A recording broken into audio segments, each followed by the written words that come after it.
वृंदावन की सुंदर धरती, जहाँ चारों ओर हरे पेड़ पौधे, गायों की घंटियों की मीठी धुन और यमुना के तट की ठंडी हवा बच्चों के खेल की साथी बनती थी। वहीं रहते थे हमारे प्यारे नटखट बालक कृष्ण और उनके बड़े भैया बलराम। हर सुबह सूरज की पहली सुनहरी किरणों के साथ कृष्ण अपने दोस्तों के साथ बछड़ों को लेकर जंगल की ओर निकल पड़ते थे। रास्ते भर बांसुरी की धुनें, खिलखिलाती हंसी और शरारतें हवा में तैरने लगती। एक दिन सुबह खूब भूख लगी थी और उनके गोल मटोल दोस्त मधुमंगल पेट पकड़कर बोले कि आज तो कुछ मजेदार खाने की चाहत है।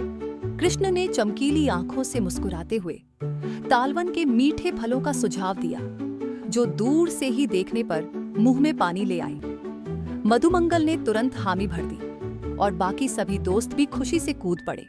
सब मिलकर तालवन की ओर दौड़ पड़े। जैसे ही बच्चे तालवन के पास पहुंचे, उनकी आंखें खिल उठीं। पेड़ों पर लदे रसदार फल मानो कह रहे हों, आओ और हमें खाओ। सभी बच्चों के पेट में भूख के कारण ढोल बजने लगे, मगर तभी एक दोस्त ने डरते हुए कहा कि तालवन में बहुत भयानक धेनुकासुर दानव रहता है, जो यहाँ किसी को फल छूने भी नहीं देता। उसकी लात लग जाए तो सीधे बादलों में पहुंच जाओ। मित्रों के चेहरों से हंसी गायब होकर घबराहट की रेखाएं उभर आईं। मधुमंगल ने पेड़ों को देखकर भी कहा कि उसे बादलों में उड़ने का कोई इरादा नहीं है, चाहे फल कितने ही मीठे क्यों ना हो। कृष्ण ने हंसते हुए सबको समझाया कि ये फल प्रकृति की देन है, दानव की निजी मिल्कियत नहीं। जब धरती माँ ने इन्हें सभी के लिए उगाया है, तो फिर किसी को रोकने का हक किसी दानव को कैसे मिल गया।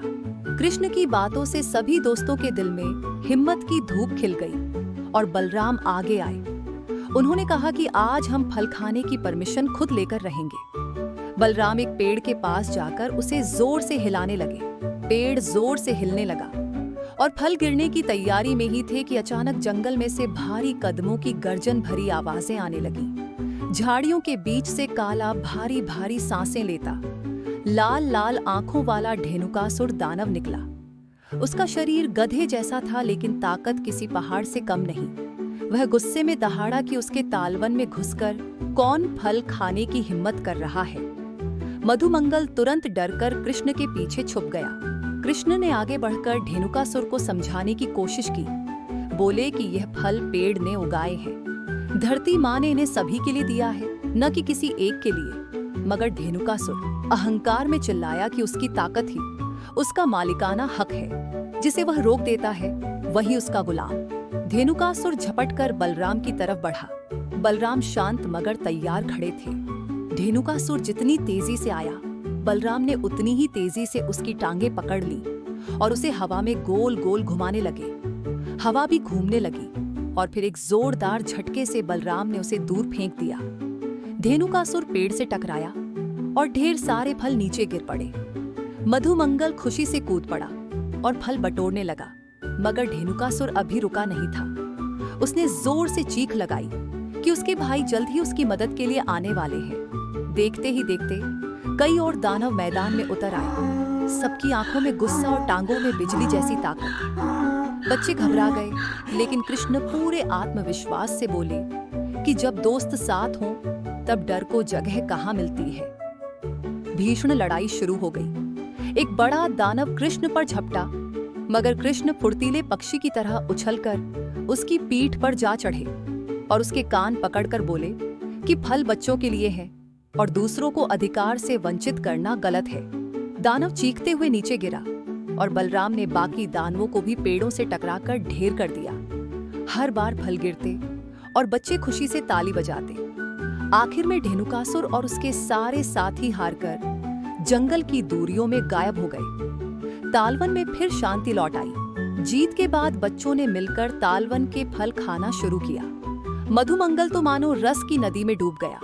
कृष्ण हंसते हुए बोले कि आज हमने ये सीख ली है कि धरती के दान पर किसी एक का अधिकार नहीं होता। खाना, पानी, हवा, खुशी सभी के लिए बराबर होनी चाहिए। किसी की ताकत उसे मालिक नहीं बना सकती।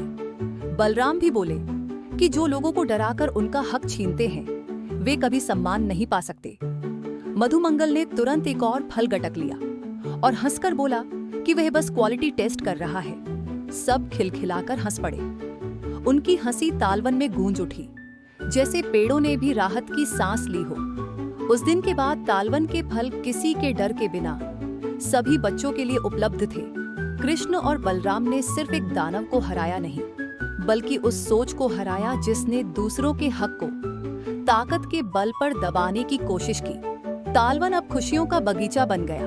बच्चे जब भी वहां जाते, उन्हें याद आता कि हक और खुशी तब सबसे सुंदर होते हैं जब सबके साथ साझा किए जाए। वृंदावन की हवा उस जीत की कहानी फिर से सुनाती, जैसे कह रही हो कि असली ताकत प्यार, समानता और साथीपन में है। वह दिन बच्चों के दिल में हमेशा के लिए बस गया, क्योंकि उस दिन उन्होंने सीखा कि निडर होकर सही के लिए खड़े होना ही असली वीरता है। इसी तरह बालक कृष्ण और बलराम ने वृंदावन के सभी बच्चों को यह संदेश दिया कि दुनिया का हर फल, हर खुशी और हर मौका सबके लिए बराबर है। किसी के अहंकार के कारण उसे खोने की जरूरत नहीं। हंसी, प्यार और बराबरी ही सच्ची जीत का रास्ता है। यही है कृष्ण की बाल लीलाओं का असली जादू, जो हजारों साल बाद भी हमारे दिलों में मुस्कान भर देता है।